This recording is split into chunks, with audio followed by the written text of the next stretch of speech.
The chamber of the Galactic Council had always carried a low hum of activity, but on that day the air felt unnaturally still, as if thousands of years of political decorum had paused to observe a single moment. The human delegation entered without ceremony, walking directly to their assigned place with a steadiness that unsettled those watching. Humans were expected to be late, flustered, or overcompensating with diplomatic charm. Instead, the diplomat stood with hands clasped behind his back, gaze forward, posture controlled as though this was not an arena of 100 species, but a conversation he had already prepared for.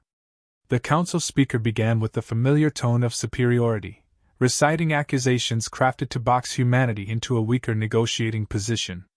Words like instability, reckless militarization, and unpredictable behavior echoed across the vast hall. Other delegates nodded in self-satisfied agreement, convinced they were guiding a younger species back into compliance. A few smirked, expecting the human to falter under pressure. They had grown accustomed to treating Earth as an upstart world that needed constant supervision. The human diplomat let the accusations pass without reaction, as if each claim was a passing breeze rather than an orchestrated challenge. His silence was not defensive, it was deliberate. And that silence began to chip away at the council's confidence. Species known for their piercing perception studied his expression, expecting anger or denial. Instead, they found a calm so unnerving it made several delegates shift in their seats.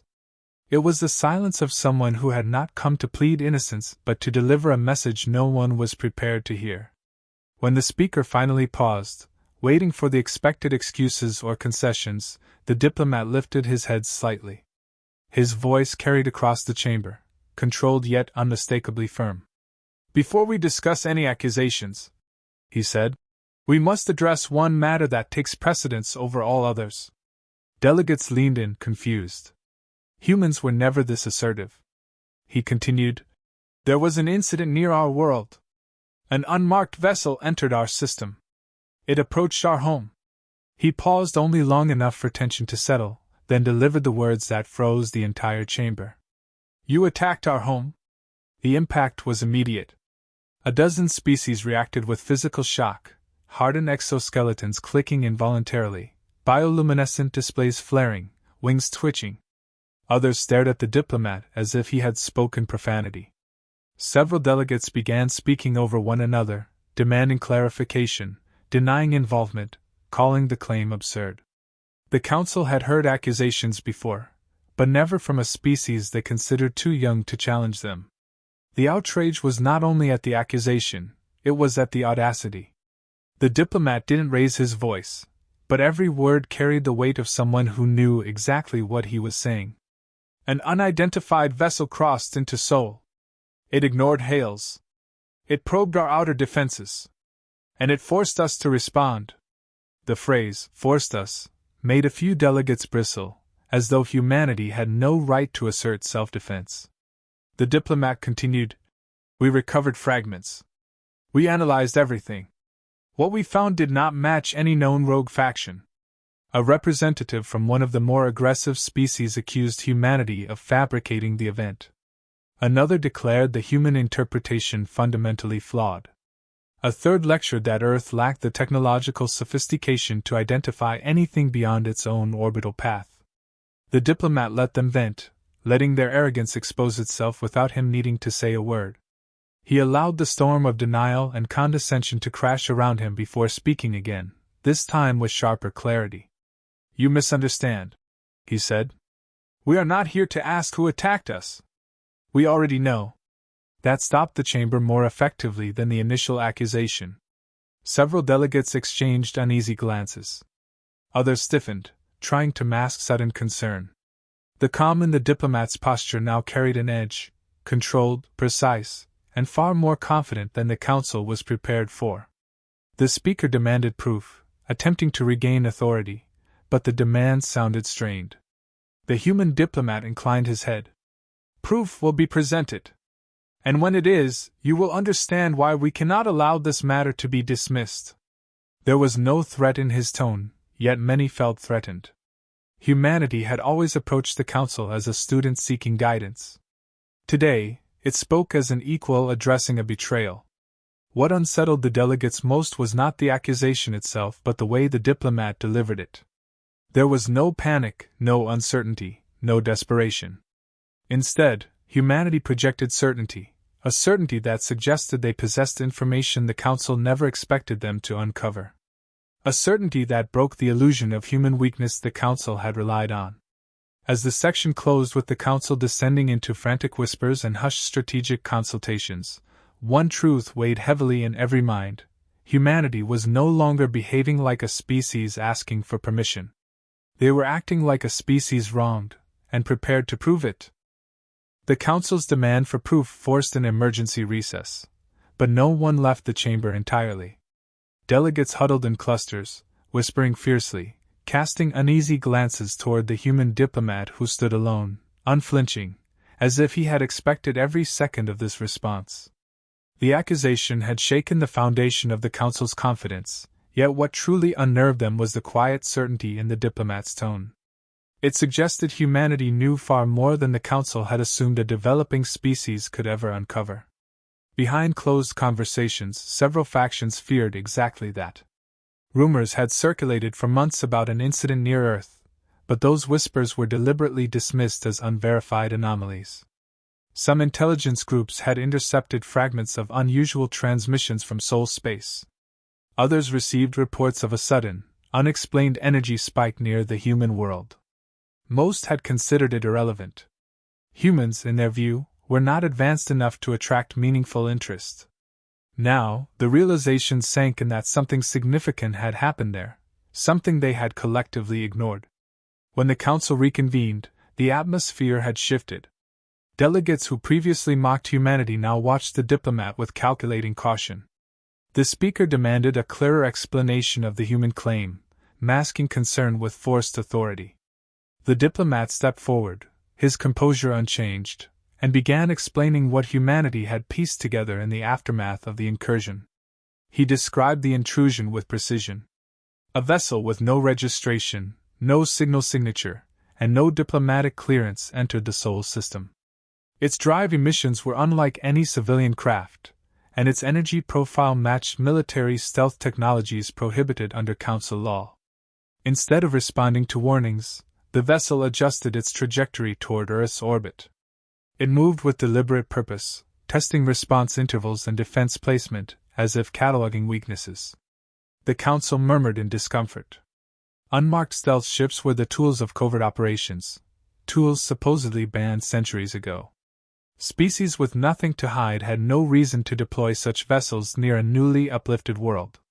The diplomat continued, explaining how Earth detected the vessel's approach. Humanity's defensive systems, still underestimated by the Council, picked up the intruder faster than expected. Algorithms currently beyond the Council's prediction models identified the vessel's silent scans.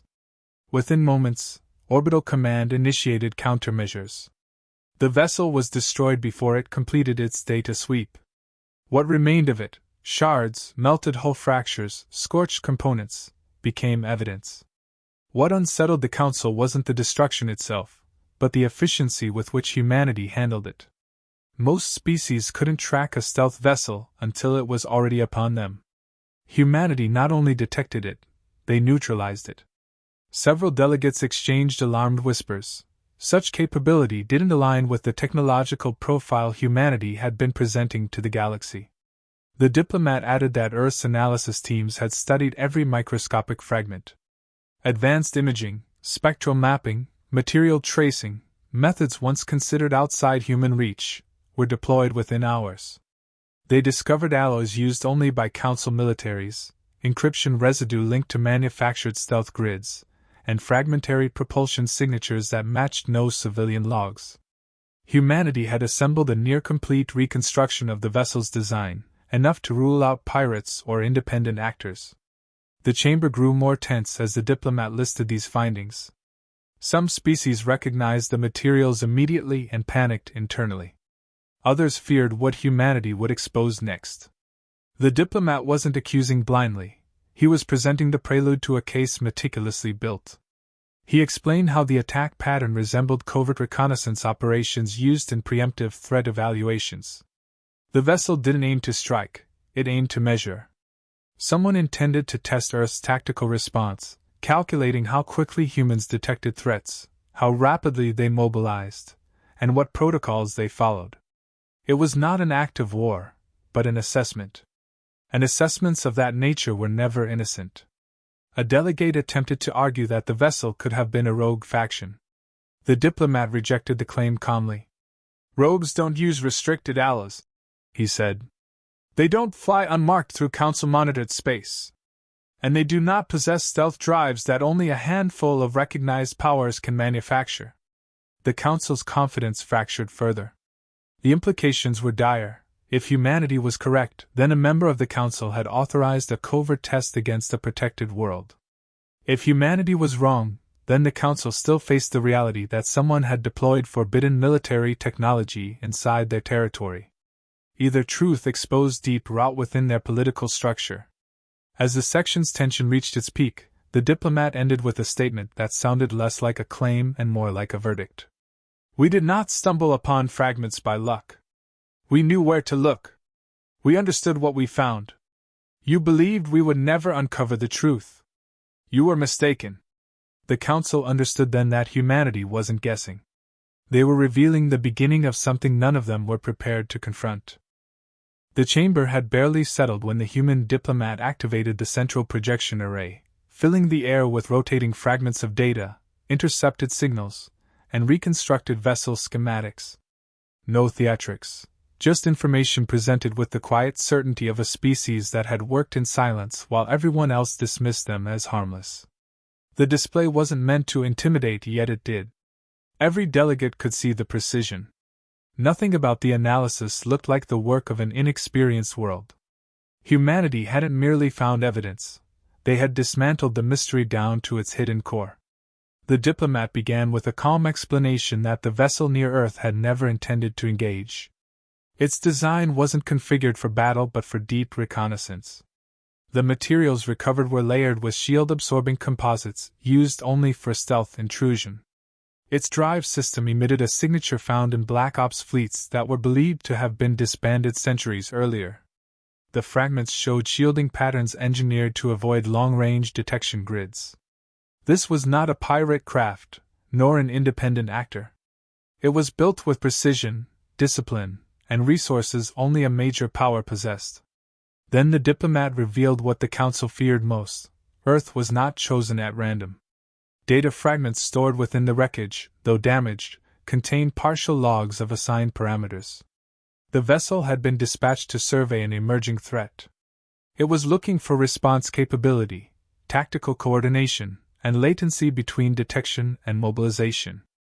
The target profile embedded in the data was unmistakably human. The vessel wasn't there to destroy. It was there to evaluate. That revelation hit the chamber harder than the accusation itself. Delegates turned rigid, antennae lifted, frills tightened, bioluminescence flickered in shocked patterns. The idea that a council member might deploy covert test vessels against the developing world was catastrophic. The idea that humanity had discovered this by analyzing corrupted fragments was worse. But the realization that humanity had interpreted it correctly, understood the intent behind it, was what truly terrified them. The diplomat continued, explaining how the investigative teams traced the remaining logs. The vessel followed a strategic doctrine used in previous centuries, a method for assessing species that had risen too fast, threatened resource markets, or disrupted technological monopolies. It was a test used to decide whether a species should be pressured, contained, or removed quietly. The implication made ripples spread across the chamber. Someone had classified Earth as a potential future rival. Several delegates attempted to intervene, insisting that such a protocol had been forbidden by council law. The diplomat agreed calmly and then delivered the point with precision. Forbidden, he said, does not mean abolished.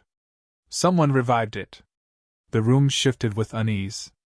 Species who had once looked down on humanity now feared what this investigation was about to uncover. The diplomat elaborated that Earth's analysts discovered encrypted signal fragments. They originated not from deep space, but from inside Council territory.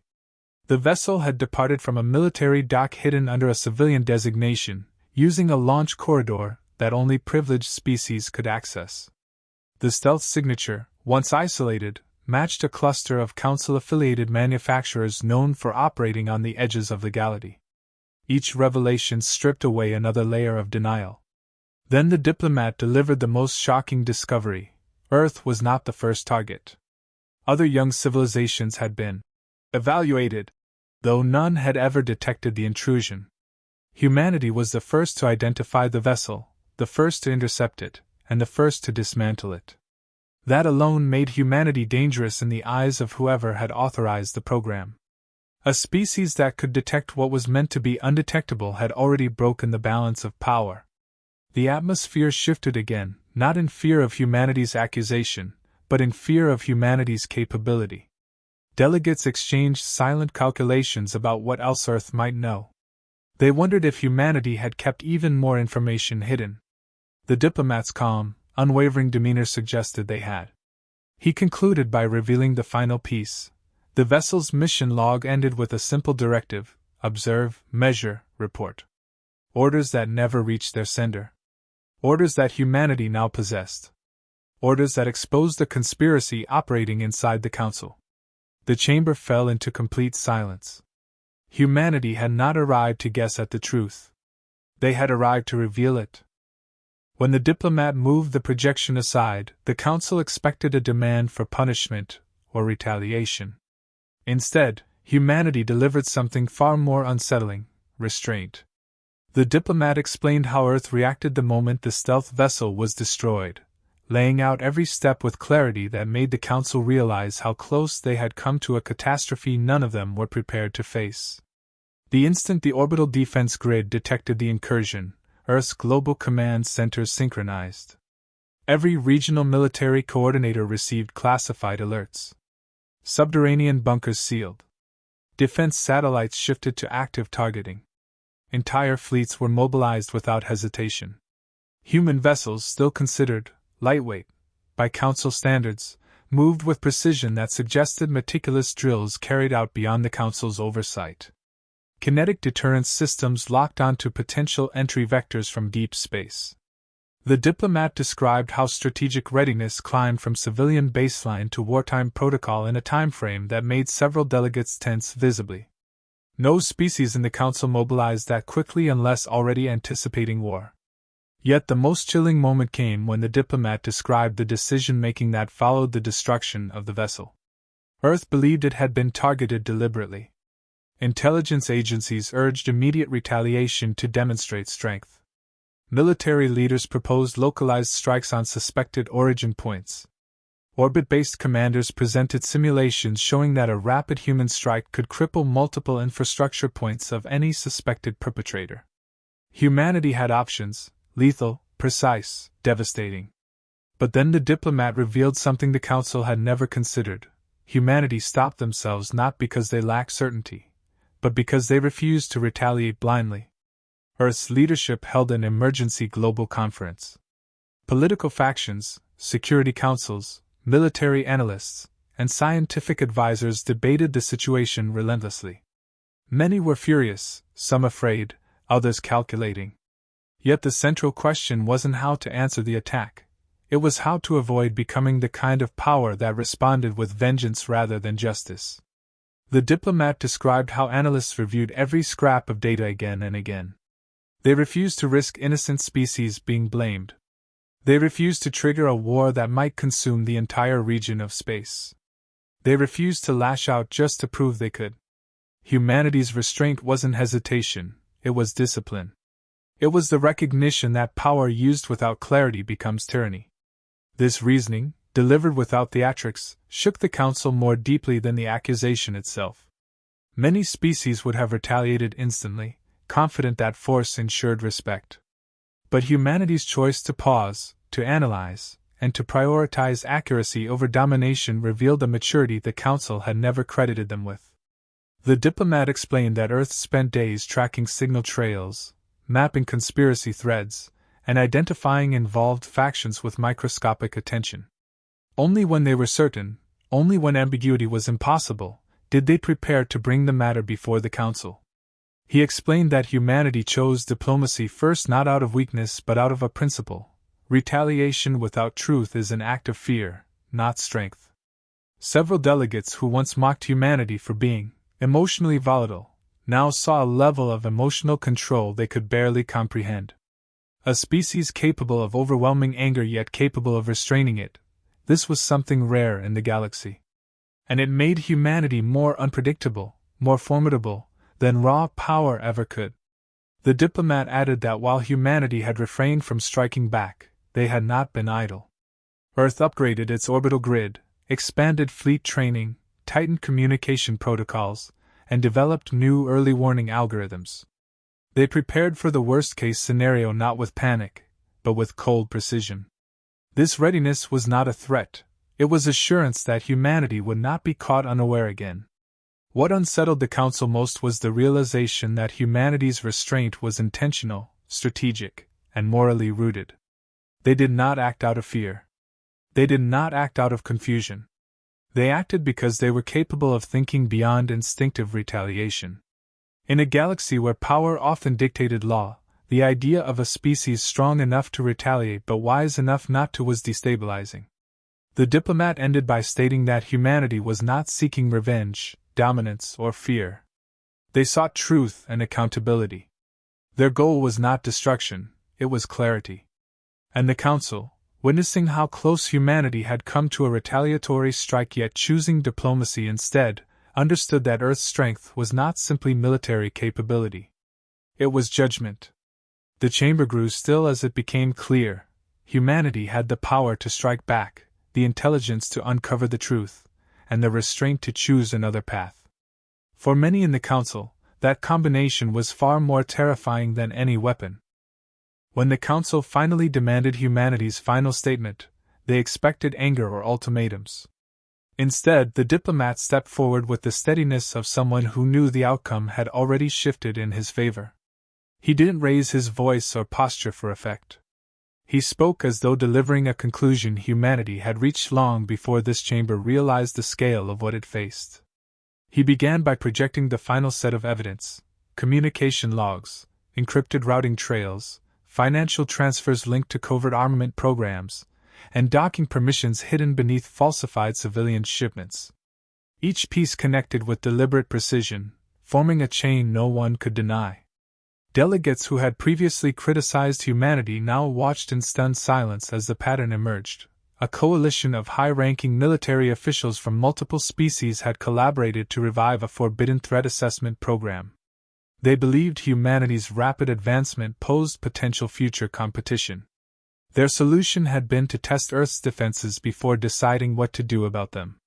The diplomat listed each species involved, not with accusation, but with clinical clarity. The names struck the chamber with the force of an impact. None were minor players. These were species with deep political influence, strong fleets, and a history of shaping council policies from behind closed doors. Their representatives recoiled, denied, shouted, or fell into stunned silence. But the data left no room for evasion. Every encrypted signature, every material purchase, every disguised transmission pointed back to them. The diplomat explained that humanity did not seek dominance or retribution. What they demanded was simple: the complete shutdown of the covert program, public disclosure of its existence, trials for those responsible, and new protections ensuring emerging civilizations would never again be subjected to silent evaluations that could escalate into extermination-level decisions. The Council was unprepared for demands that lacked any trace of vengeance. In a galaxy accustomed to territorial claims and power grabs, a species asking only for justice was rare enough to be threatening. Some delegates attempted to argue that revealing such corruption would destabilize the Council. Others pleaded that the conspirators acted independently. The diplomat dismissed these attempts with calm precision. "Instability comes from silence," he said. "Not truth." His words carried the weight of a species that had learned the cost of hidden threats firsthand. Humanity wasn't here to weaken the Council. They were here to prevent the Council from becoming the kind of authority that destroys what it should protect. He then delivered the statement that shifted the chamber's atmosphere entirely. We do not want your territory. We do not want resources. We do not want influence. We want assurance. The Council had prepared for a human demand that would tilt power in Earth's favor. They were ready for sanctions, retaliatory strikes, or expansion rights. What they weren't ready for was a request rooted in principle rather than ambition. That restraint, that clarity of purpose, unsettled them more deeply than any show of force could have. The Diplomat emphasized that humanity would hold no grudges against species uninvolved in the conspiracy. They wouldn't treat the Council as an enemy, nor attempt to undermine its unity. Humanity sought only acknowledgement of wrongdoing and structural change. The absence of self-serving motives made it impossible to paint humanity as unstable or irrational. Instead, the Council found itself facing a species that operated with both strength and conscience, a combination they had long believed incompatible. As discussions rippled through the chamber, support for humanity's demands grew rapidly. Smaller civilizations, once terrified of Council overreach, saw humanity as a potential safeguard. Larger species, recognizing the weight of evidence, understood that protecting the Council meant addressing corruption rather than hiding it. Within hours, a historic vote was cast. Sanctions were approved. Investigations launched. Oversight protocols rewritten.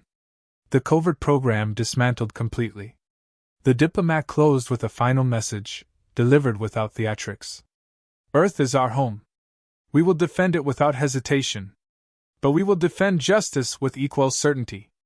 It was not a threat. It was a declaration of principle. When the session ended, the galaxy understood something it had never grasped before. Humanity did not need fear to gain respect. They had reshaped the Council not with weapons, but with truth, intelligence, and resolve. And in a galaxy where power often overshadowed integrity, that made humanity the most formidable species of all.